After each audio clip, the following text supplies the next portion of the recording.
दिल्ली में आज से भारतीय जनता पार्टी की सरकार होगी। 27 साल बाद भाजपा की ओर से रेखा गुप्ता दिल्ली की मुख्यमंत्री बनेंगी।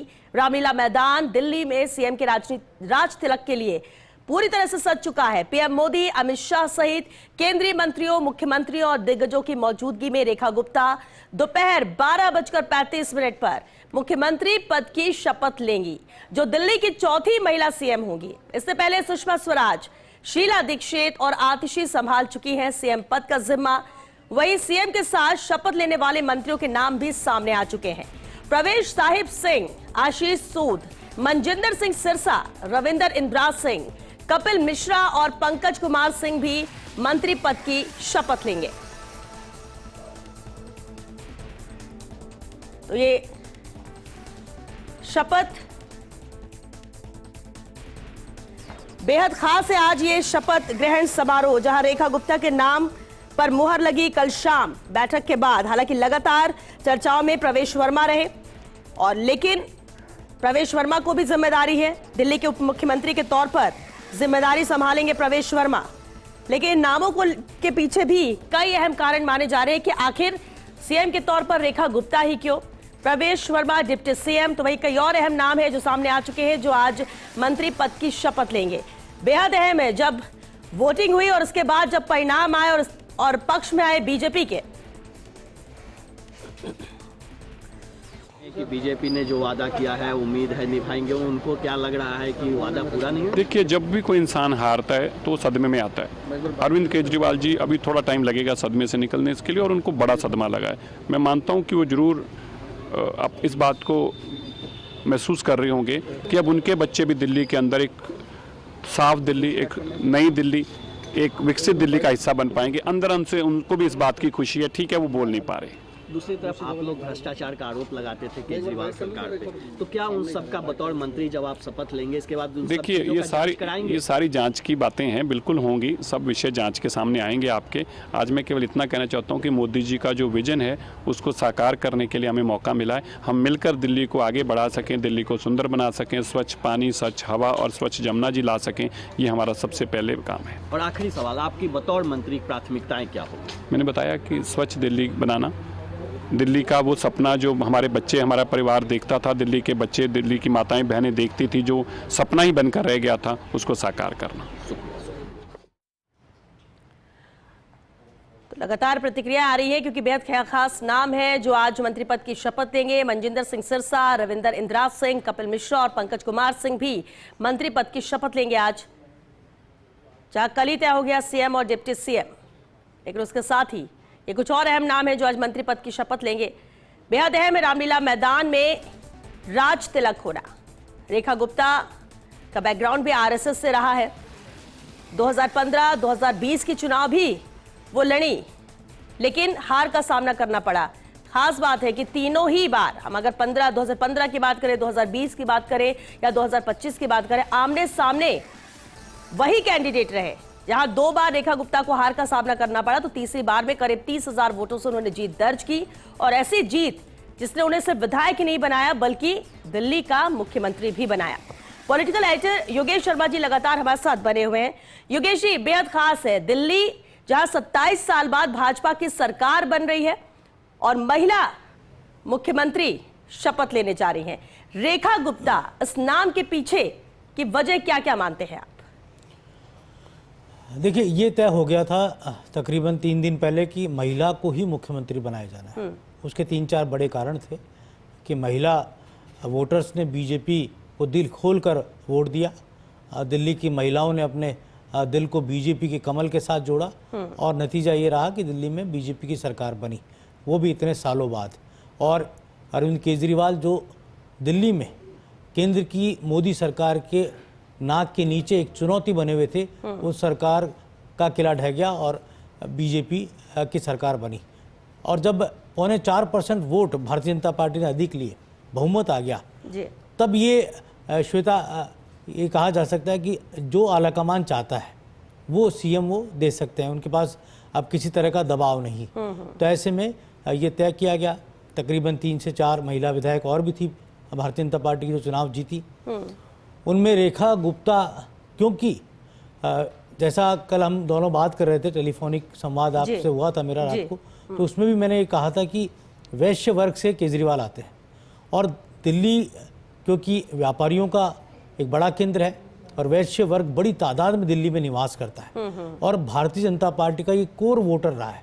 केजरीवाल ने इस कोर वोटर को बीजेपी से छीन लिया था और दिल्ली के अंदर एक ज़माने में कांग्रेस के साथ रहा और जब जेपी अग्रवाल दिल्ली प्रदेश कांग्रेस के अध्यक्ष हुआ करते थे, शीला दीक्षित का साथ दिया, लेकिन धीरे धीरे ये वोटर आपके साथ जुड़ा और ख़ास तौर से केजरीवाल का प्रभाव रहा। केजरीवाल भी मूल रूप से हरियाणा के हैं और जो वैश्य वर्ग की उत्पत्ति का केंद्र है वो भी हरियाणा है।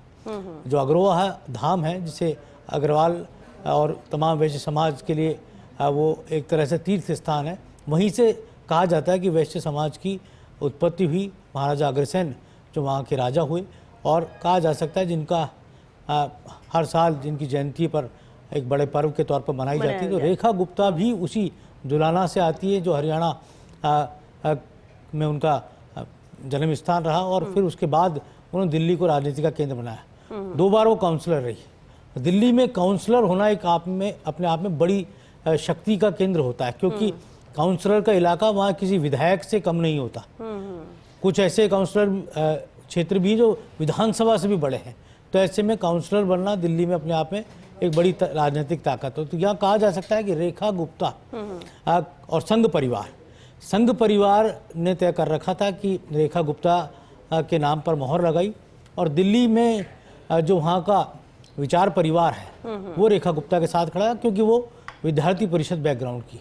और इस बात को नहीं भूलना चाहिए कि जब डीयू के अंदर सफलता का दौर, जब डीयू में एनएसयूआई का वर्चस्व हुआ करता था, उस ज़माने में रेखा गुप्ता विद्यार्थी परिषद के बैनर तले महासचिव चुनी गई थी। तो एक तरह से उनका जो छात्र राजनीति का कैरियर है वो यहाँ पर बहुत ही अहम रहा।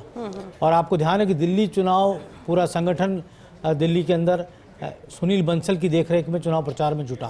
सुनील बंसल जो कि राजस्थान की कोटपुतली से ताल्लुक़ रखते हैं और दिल्ली भारतीय जनता पार्टी की राष्ट्रीय महामंत्री के तौर पर है और सुनील बंसल ने ही पूरा ये चुनाव प्रचार को बहुत करीब से देखा। तो उनकी ओपिनियन को भी महत्व दिया गया। आपको बता दें कि विद्यार्थी परिषद की डीयू के अंदर जड़े जमाने में सुनील बंसल का बहुत बड़ा योगदान रहा और दिल्ली विद्यार्थी परिषद के संगठन मंत्री रहे लंबे समय तक। तो ऐसे में कहा जा सकता है कि अपने पुराने काडर के नेता को आगे बढ़ाया गया, जैसा राजस्थान में हुआ, जैसा मध्य प्रदेश में हुआ, जैसा हरियाणा में किया गया, जैसा महाराष्ट्र में किया गया। ठीक काडर मतलब जो मूल रूप से संघ के पौध से निकला हुआ और संघ की ब्रांचेस से निकला हुआ जो नेता है उसको आगे बढ़ाया। भजनलाल शर्मा वो संघ परिवार की पसंद रहे और इसके साथ ही देवेंद्र फडणवीस, आपने ध्यान ही है कि वो नागपुर की सहमति से नागपुर में संघ की मोहर के बाद वो मुख्यमंत्री के पद पर पहुंचे। ठीक इसी तरह आपने नोटिस किया कि नायब सैनी को हरियाणा का सीएम बनाया, वो संघ परिवार के पसंद रहे। मध्य प्रदेश में मोहन यादव वो खुद विद्यार्थी परिषद से ताल्लुक़ रखते हैं, विद्यार्थी परिषद के अंदर लंबे समय तक उन्होंने काम किया, आगे चलकर उनको पार्टी ने मुख्यमंत्री पद दिया गया। तो अब ये वो दौर शुरू हुआ है बीजेपी के अंदर जब पार्टी का जो ओरिजिनल कार्यकर्ता है, जो विचार परिवार से आया है, उसको आगे बढ़ाते हुए मुख्यमंत्री की कुर्सी तक पहुंचाया जाए। तो एक तरह से अपने आप में खासा अहम है। और रेखा गुप्ता ही क्यों, ये कई सवाल थे, लेकिन इस सवाल का सबसे बड़ा जवाब यही है कि अरविंद केजरीवाल की जो आंधी चली थी पिछले 3 चुनाव में दिल्ली के अंदर, उस आंधी को सोशल इंजीनियरिंग के जरिए रोकना, वैचारिक ताकत के जरिए रोकना।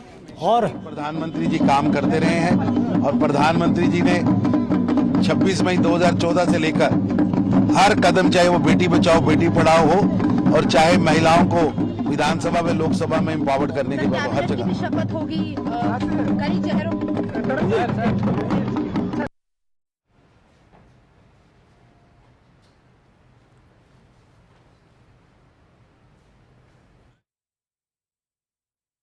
योगेश जी, बिल्कुल आपने वजह बताई, लेकिन ऐसा है कि ऐसा लग रहा है कि कुछ मैसेज सीधे सीधे तौर पर देने की कोशिश, वैश्य की जगह वैश्य मुख्यमंत्री, महिला की जगह महिला मुख्यमंत्री, एबीवीपी संगठन को भी एक तरह से यह मैसेज दिया गया है कि अगर आप संगठन में काम करते रहोगे तो मुख्यमंत्री भी बन सकते हो। ये एक उदाहरण के तौर पर रेखा गुप्ता यहां पर सामने है। दूसरी तरफ लगातार ये बात भी कही जा रही थी कि दूसरे नामों को लेकर जिस तरह से प्रवेश साहिब सिंह की बात आ रही थी, सबसे बड़ी वजह क्या मानते हैं कि उनका नाम ही सीएम के तौर पर सबसे आगे चल रहा था, डिप्टी सीएम उन्हें बनाया गया, लेकिन सिर्फ ये जो फैक्टर्स थे उसकी वजह से ही पहली पसंद बनी है रेखा गुप्ता?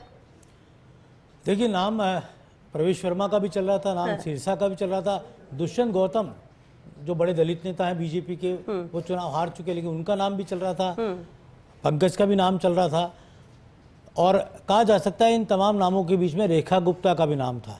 तो ये तय हुआ कि कास्ट कौन सी लाई जाए, और ये तय हुआ कि मेल लिया जाए या फीमेल लिया जाए। अभी तक जितने भी बीजेपी शासित राज्य हैं देश में, कहीं पे भी महिला मुख्यमंत्री का चेहरा नहीं है, और हमेशा से बीजेपी में महिला मुख्यमंत्री का चेहरा रहा है। लंबे समय तक हमारे प्रदेश राजस्थान में हमने 2 बार वसुंधरा राजे को महिला मुख्यमंत्री के तौर पर देखा, और हमने तो वो दौर भी देखा राजस्थान में एक जब वसुंधरा राजे मुख्यमंत्री थी, राज्यपाल प्रतिभा पाटिल वो भी महिला थी, और उस समय जो राज्य की मुख्य सचिव रही वो भी महिला थी। तो वो भी दौर राजस्थान ने देखा। तो ये दौर महिला सशक्तिकरण का है। आने वाले समय में जब विधानसभाओं में लोकसभा स्तर पर महिला आरक्षण को लेकर निर्धारण किया जाएगा, तब महिलाओं की भूमिका बहुत अहम हो जाएगी।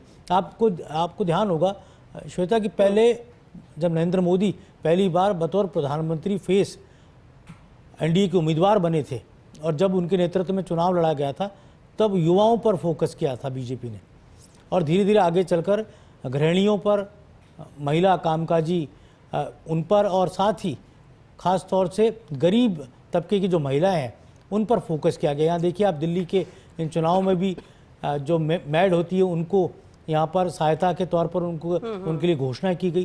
तो कुल मिलाकर कहा जा सकता है कि हर तरह से महिला केंद्रित ये चुनाव रहा, और यही कारण रहा कि अरविंद केजरीवाल ने बहुत पॉलिटिकल स्टेप लिया था आतिशी को बनाकर। उन्होंने महिला को मुख्यमंत्री आगे लाकर इस बीच ये अहम तस्वीरें भी देख लेते हैं योगेश जी। रेखा गुप्ता, क्योंकि आज इनका दिन है, शपथ ग्रहण तो है 12:35 पर वो शपथ लेंगी दिल्ली के मुख्यमंत्री के तौर पर, लेकिन अब जब वो घर से निकल रही हैं तो मीडिया का हुजूम, आम जन सबकी मौजूदगी है, और हर कोई उनसे बात करना चाह रहा है, उनके रिएक्शन को देखना चाह रहा है, क्योंकि उम्मीद शायद उन्हें भी ना रही हो कि मुख्यमंत्री वो बनाई जा सकती है। लगातार कोशिश वो जरूर कर रही थी, 2015-2020 में भी चुनाव लड़ा, लेकिन जीत कोसों दूर रही।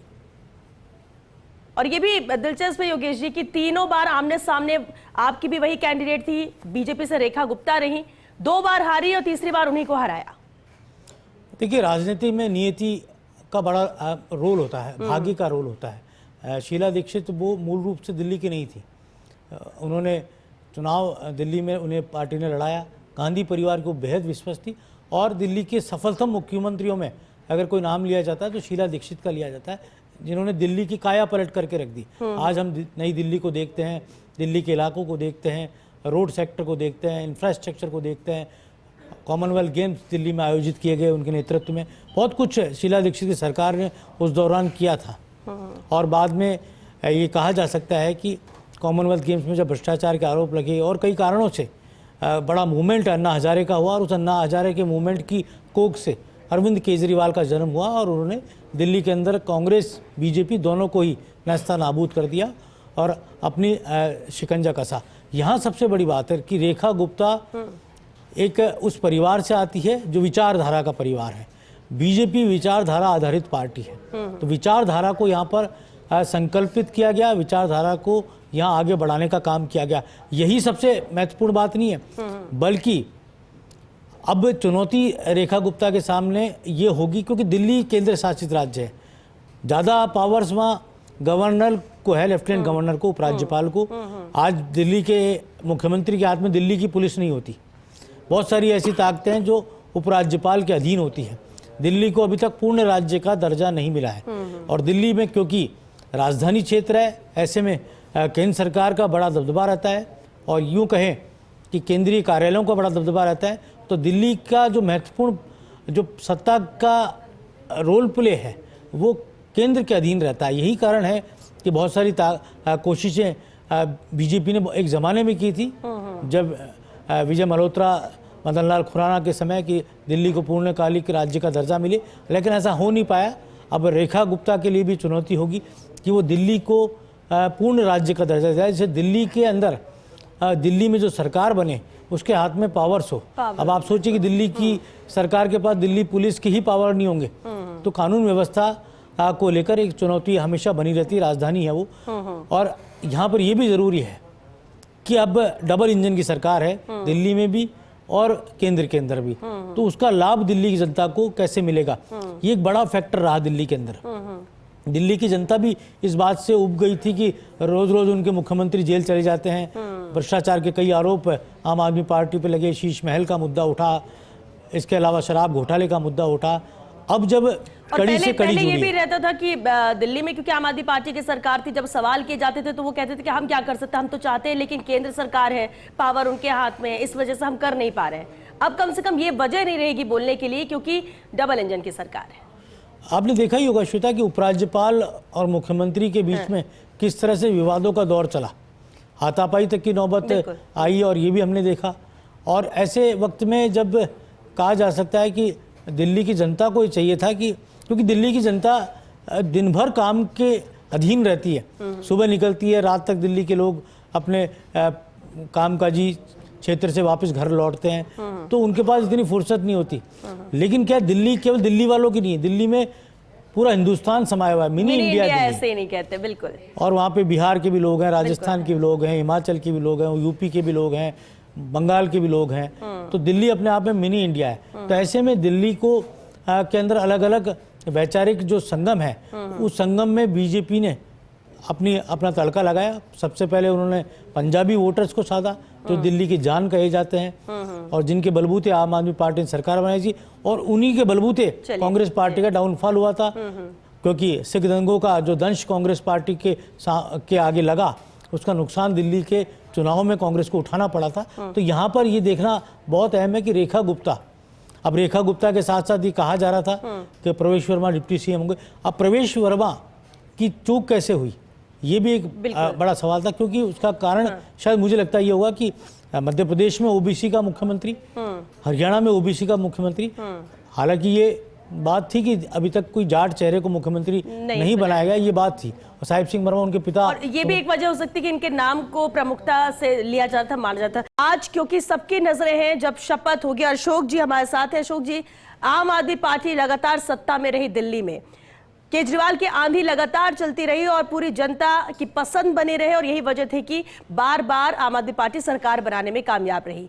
लेकिन आज सरकार भी बन रही है, शपथ भी लिया जा रहा है, लेकिन आम आदमी पार्टी नहीं, बीजेपी की तरफ से। आम आदमी पार्टी का क्या रिएक्शन, क्या उम्मीद है? आप तो मजबूत विपक्ष के तौर पर वहां पर हैं आप लोग। देखिए, रेखा गुप्ता जी को हमारी तरफ से, आम आदमी पार्टी की तरफ से हार्दिक शुभकामनाएं कि वो दिल्ली की मुख्यमंत्री बनी है, और हम आशा करते हैं, उम्मीद करते हैं कि दिल्ली की जनता के लिए और दिल्ली के रहनुमा के लिए अच्छे काम होंगे। लेकिन बीजेपी पे सबसे बड़ा एलिगेशन ये था, क्योंकि आरएसएस से निकली हुई पार्टी, कि ये इनकी पुरुषत्वात्मक सोच रही है, और देश में जो नारीवाद का जो आंदोलन चल रहा है, महिलाएं चाहती है कि हमारा भी प्रतिनिधित्व हो, तो कहीं ना कहीं वो जो आवाज़ है वो बुलंद हो रही थी। तो वो जो एक फोर्स था, एक जो क्लास थी महिलाओं की, उसका जो फोर्स था, उसकी वजह से इनको झुकना पड़ा। नहीं, बीजेपी पार्टी में महिलाओं की नाम मात्र की भागीदारी है, और बीजेपी पार्टी हो चाहे आरएसएस हो, चाहते भी नहीं कि समाज जो है महिला सत्तात्मक बने, वो चाहते हैं कि तो फिर आम आदमी पार्टी में कौन सा आपने महिला मुख्यमंत्री बना दिया? नहीं, हमने आतिशी को बनाया। वो तो तब बनाया जब अरविंद केजरीवाल जेल गया, और उसके बाद तो भी वो सीएम की कुर्सी पर नहीं बैठी, तो भी वो पूरी तरह से वैसे जिम्मेदारी नहीं निभाई। और ऐसा तो है नहीं कि बीजेपी ने पहले कभी महिला मुख्यमंत्री नहीं बनाया। नहीं, देखिए, मैं भागीदारी की बात कर रहा हूँ कि महिला की जो भागीदारी है वो कितनी है, नाम मात्र की है बीजेपी में, इनकी सोच नहीं रही है।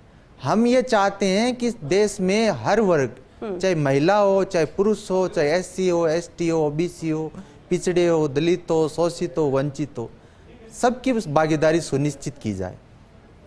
और हमारी तो अपेक्षा रही है कि 36 कौम को एक साथ लेकर चलें, और एक क्षमतामूलक समाज बने।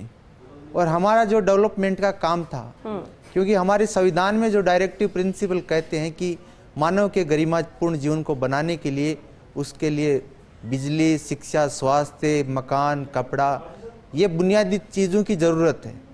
और हमने 2015 से लेकर अभी तक के जो हमने काम किए हैं उससे कहीं ना कहीं देश के अंतिम से अंतिम पायदान पे बैठे हुए व्यक्ति और लोकतांत्रिक व्यवस्था में उसकी भागीदारी को सुनिश्चित करने के लिए, उसका कल्याण करने के लिए जो पार्टी ने काम किया था, वो मुझे लगता है कि पूरे देश में नहीं दुनिया भर में इसके चर्चे हुए। लेकिन अशोक जी, लक्ष्य तो लेकर यही आई थी आम आदमी पार्टी, लेकिन इसके बाद किस तरह से लक्ष्य से भटकी, बहुत सारे उदाहरण यहाँ पर सामने हैं। अगर आपके मंत्रियों का घोटाले में शामिल होना हो, जेल जाना हो, शीश महल का मुद्दा किस तरह से गरमाया, जो कि आम जनता के पैसे की बात थी, और आखिरी में माना भी कि जो यमुना साफ करने की बात, जो वादा किया था उसे पूरा नहीं कर पाए।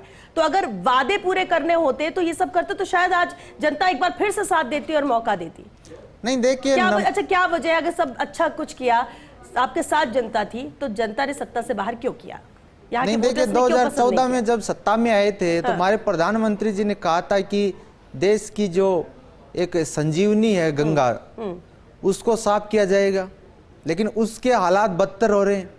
आज उस पे जो है कोई जवाब नहीं दिया जा रहा, सिर्फ यमुना पे चर्चा हो रही है। तो यानी दोनों जो यमुना है वो हरियाणा में भी बहती है। फिर आम आदमी पार्टी और मैं समझता हूँ कि सबसे बड़ी दिक्कत ये रही है कि बीजेपी ने देश की जनता को, दिल्ली की जनता को मिसलीड करके, गुमराह करके और किस प्रकार से पैसे बांट के सरकार में आने का जो प्रयास किया है। आधार क्या है इसका? आपके इस बड़े आरोप का आधार क्या है? मैं एक बात बताता हूँ आपको कि दिल्ली में अरविंद केजरीवाल जी की जो कॉन्स्टिट्यूएंसी थी नई दिल्ली, उसके अंदर जो पूर्वांचल से जो वोटर्स थे, जो दिल्ली के अंदर रहते थे झुग्गी झोंपड़ियों में, उनके वोट काट दिए गए, ये दिखा के कि ये यहाँ रहते नहीं हैं, इनकी मृत हो चुके हैं। तो मुझे लगता है कि ये जो सरकारी मशीनरी का जिस प्रकार से दुरुपयोग करके सरकार में आने की जो कोशिश की गई है, और देश की जनता जानती है कि कहीं ना कहीं बीजेपी पार्टी देश की लोकतांत्रिक व्यवस्था को, संवैधानिक व्यवस्था को कुचलने की कोशिश कर रही है, और ये चाहते भी हैं, ये चाहते भी हैं। ठीक है, कि आप देखिए दिल्ली के अंदर संविधान की खुलेआम प्रतियां जलाई जा रही, उन पे कोई एक्शन नहीं लिया जा रहा, संविधान विरोधी भाषण दे रहे हैं। इकबाल जी, एक सवाल, हमारा संविधान कहीं ना कहीं इंसान के जीवन को गरिमापूर्ण बनाने का काम करता है। आपसे एक सवाल है मेरा, आपसे एक सवाल है।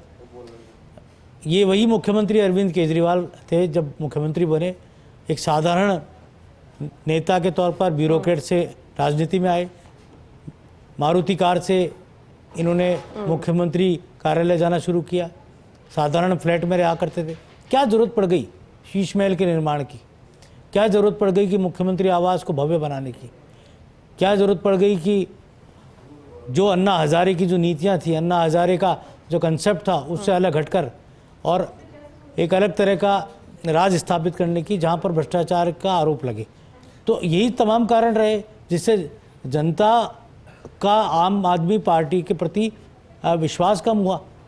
देखिए, हमारी जो पार्टी है वो लोकपाल आंदोलन से निकली हुई पार्टी है।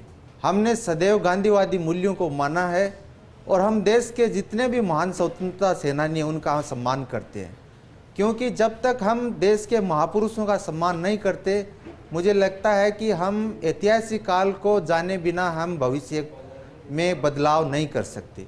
और मुझे लगता है कि इनकी पार्टी के ही कुछ नेता कह रहे हैं कि देश को आज़ादी 2014 में मिली है, तो कहीं ना कहीं देश के जो स्वतंत्रता सेनानी हैं उनके योगदान को नहीं मानते, उनको संघर्षों को भूल गई है। ऐसा लग रहा है कि हिंदुस्तान के गौरवशाली इतिहास की शुरुआत 2014 से हुई है।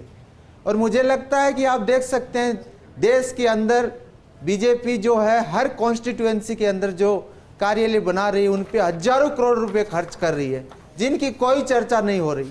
आप देख सकते हैं कि हमारे देश के प्रधानमंत्री जिस जेट प्लेन का यूज करते हैं उसकी कीमत 8400 करोड़ रुपए है। अशोक जी देखिए, और जो सूट पहनते हैं वो 20 लाख रुपए, 2 लाख रुपए का पेन रखते हैं। हमारे मुख्यमंत्री जो एक सरकारी आवास में रहते थे और उसको बताया गया शीश महल। लेकिन उसके वो तस्वीर पूरे देश ने देखी है, वो कोई हवाई बातें नहीं, वो एक सरकारी आवास था। सरकारी आवास में लाखों रुपए पर्सनल लगाने आवास का नहीं क्या था। मतलब था? ये लाखों रुपए और किसके थे? मुख्यमंत्री जो है किसके थे रहता है ये वो पैसे? सरकारी आवास में रहता है, उनका एक साधारण जीवन होता है। आप मानना ही नहीं चाहते, साधारण जीवन होता है। आम आदमी पार्टी का उद्देश्य क्या था? आम आदमी थे अरविंद केजरीवाल। आम से इतने खास कैसे बनने की जरूरत पड़ गई? तो फिर सवाल कोई क्यों नहीं उठाएगा? अरविंद केजरीवाल अगर पहले रहते जिस तरह से वो राजनीति में आए थे तो शायद जनता एक बार फिर से चुनती। किस तरह से पिछले 5 साल में ये बदलाव देखने मिला, फिर सवाल कोई क्यों नहीं उठाएगा? हम तो 5 साल में विकास कर रहे थे, 2015 से सत्ता में, इसीलिए तो क्योंकि हमने जनता के लिए काम किया है। विकास पर आपके सवाल दिल्ली क्यों की उठे? जनता के लिए हमने काम किया दिल्ली है। की जनता ने ही क्यों और नकार दिल्ली दिया? की जनता ने हमें मौका दिया था, इस बार और क्यों हम नहीं दिया? चाहेंगे कि अगले 5 साल तक दिल्ली की जनता के लिए अच्छे कार्य हो। हाँ।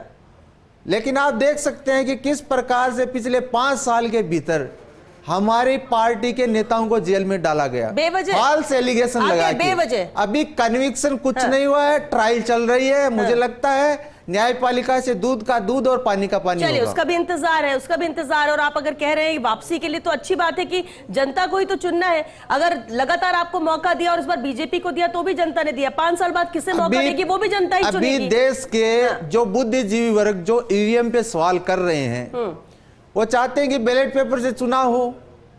जापान में बैलेट पेपर से चुनाव हो रहा है। अमेरिका के अंदर जो जिसकी विल पावर है वो चाहते हैं कि मुझे बैलेट पेपर से वोट डालना है। तब तो आपने नहीं कहा कि हिंदुस्तान में क्यों नहीं कंप्लायंस कर रहे हैं इसकी? आपने 2015-2020 में जब जीत दर्ज की तब तो आपने नहीं कहा बैलेट पेपर से। जब हारने के बाद ये सब चीजें याद आती हैं, और अगर आप जीत जाते हो तो सब कुछ अच्छा। देखिए, हिंदुस्तान में चाहे पत्रकार हो, चाहे सुप्रीम कोर्ट के एडवोकेट हो, चाहे रिटायर्ड जज हो, चाहे प्रशासनिक अधिकारी हो, कहीं ना कहीं सबकी मांग ये है कि देश में ईवीएम को जगह बैलेट पेपर से चुनाव हो। क्योंकि जिस प्रकार से लोकतांत्रिक व्यवस्था को कुचलने की प्रयास किया गया है सरकारी मशीनरी द्वारा, तो मुझे लगता है कि जो देश के बुद्धिजीवी वर्ग जो डाउट कर रहे हैं, चलिए ब्रेक में उस जाने, कमेंट सस्पेंस को दूर करने के लिए कहीं ना कहीं बैलेट पेपर से चुनाव हारने के करवाने की बाद कोशिश की ईवीएम जानी बेकार हो चाहिए। जाती है, बैलेट पेपर से चुनाव होना चाहिए, ये आवाज बुलंद हो जाती है। एक कमेंट इस पर चाहेंगे योगेश जी, ब्रेक में जाना है। देखिए, अब पंजाब में जब आम आदमी की पार्टी की सरकार आई, हाँ। तब फिर क्या कहेंगे? वहाँ जब तब सब वहाँ ठीक पर था? तब सब ठीक रहा, वहाँ पे सरकार बनी, आम आदमी पार्टी ने स्वागत किया, तब बैलेट पेपर ईवीएम मशीनों का। तो ये सब तो तब होता है। ये मैं इस बात को लेकर बेईमानी मानता हूँ कि जब आप जीतते हो तब आप वही ईवीएम आपको अच्छी लगती है, और जब आप हारते हो तो वही ईवीएम आपको खराब लगने लग जाती है। और यही ईवीएम कांग्रेस पार्टी को लेकर मेरा हमेशा से ये बात मैंने कही कि ईवीएम लाया कौन था इस देश में? ईवीएम कांग्रेस पार्टी लाई थी। ईवीएम के जन्मदाता, इस मताधिकार के प्रयोग में सबसे बड़ा बदलाव कांग्रेस पार्टी ने किया। तो कांग्रेस पार्टी अब ईवीएम पर चार्जेस लगाती है। क्यों लेकर आए? अमेरिका की तरह बैलेट प्रणाली को क्यों खत्म किया? आज भी अमेरिका के राष्ट्रपति के चुनाव बैलेट पेपर से होते हैं, कागज से होते हैं, और लंबा समय उसकी गिनती में लगता है। तो हम भी तो चाहते हैं कि बैलेट पेपर से चुनाव नहीं, लेकिन बात ये नहीं है। कितना वक्त लगेगा? आप ये सोचिए, वक्त को बचाना है या वक्त ही लगाना है कि सिर्फ लोकतांत्रिक काम? व्यवस्था में आप मशीनरी पे 100% आप सही नहीं मान सकते कि टेक्नोलॉजी सत्य है 100%। यानी 2015-20 में तब आपने नहीं कहा कि ये मशीनरी हम तो बेकार में जीत गए, हमें जीतना नहीं था, एक बार फिर से बैलेट पेपर चुनाव कर आप लिया। देखिए, हरियाणा चुनाव में क्या हुआ था कि वहां पे जनता ने जूते मार मार के इनको अपनी कॉन्स्टिट्यूएंसी से निकाल रहे थे बीजेपी नेताओं को। और प्रधानमंत्री जी की जो जनसभाएं हो रही थी जिसमें 5000 आदमी नहीं आ रहे थे, किसी नेता से नाराजगी हो सकती है। फिर भी वहां पे बहुमत से सरकार बनी। किस प्रकार कहीं ना कहीं ये डाउट पैदा हो रहा है। इस पर आगे भी बात हम करेंगे, इस पर आगे भी चर्चा करेंगे, क्या हुआ, क्या होना चाहिए। लेकिन सबसे पहले एक आज की जो सत्यता है वो ये है कि बीजेपी की सरकार बन रही है। 12:35 पर मुख्यमंत्री के तौर पर शपथ लेंगी रेखा गुप्ता।